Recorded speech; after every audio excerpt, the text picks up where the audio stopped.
So far I really like how this drives. It drives more like a small SUV, like maybe an Equinox or a CRV, something like that.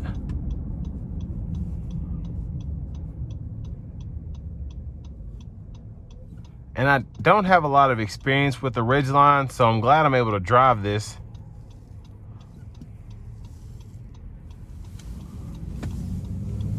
Because it really is in a class of its own. Even the Colorados, the Canyons, the Rangers, they're really not in the same boat as this Ridgeline. It really does drive like a Honda Pilot.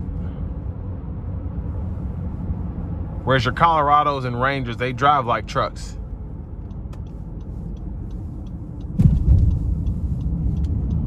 Give some throttle here.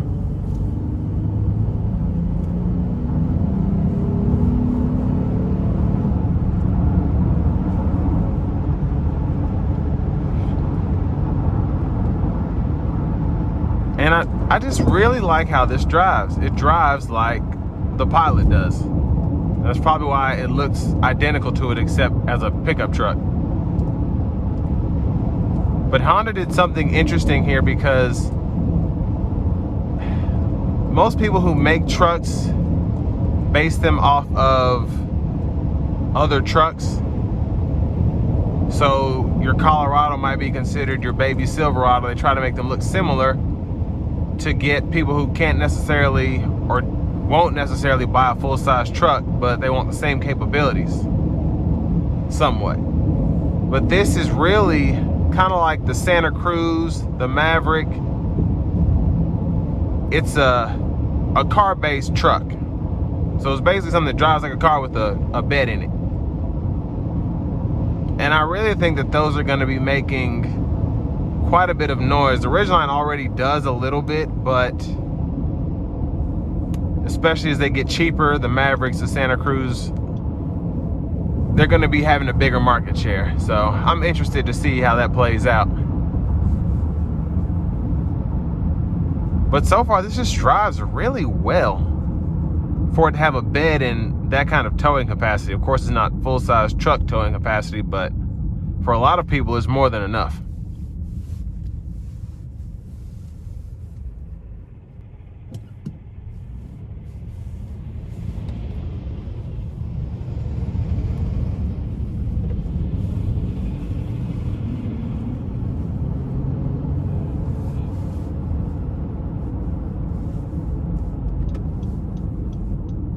So I'm going to try out this Econ mode, see how it drives differently.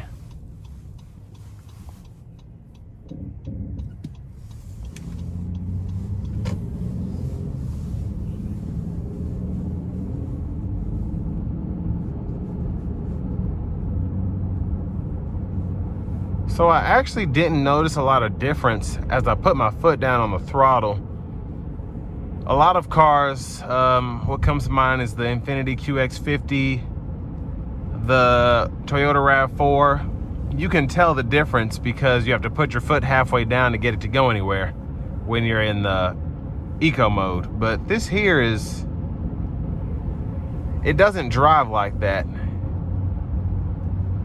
It does try to limit you, as you can, it's kind of pulsating a little bit as I give it throttle.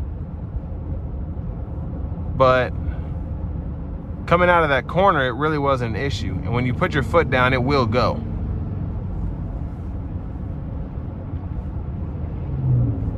So very interesting. I obviously need to drive more Honda Ridgelines and Hondas in general, because history shows that they are extremely good cars in terms of reliability. But as new manufacturers come out with newer technology, it's just interesting to see how everyone else adapts. And this eco mode is definitely something that I haven't used a lot,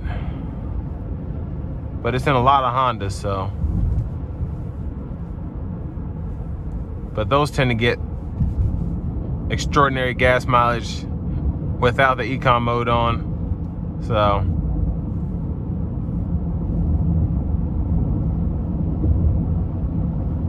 That is interesting. I'm gonna turn that off. I don't like that.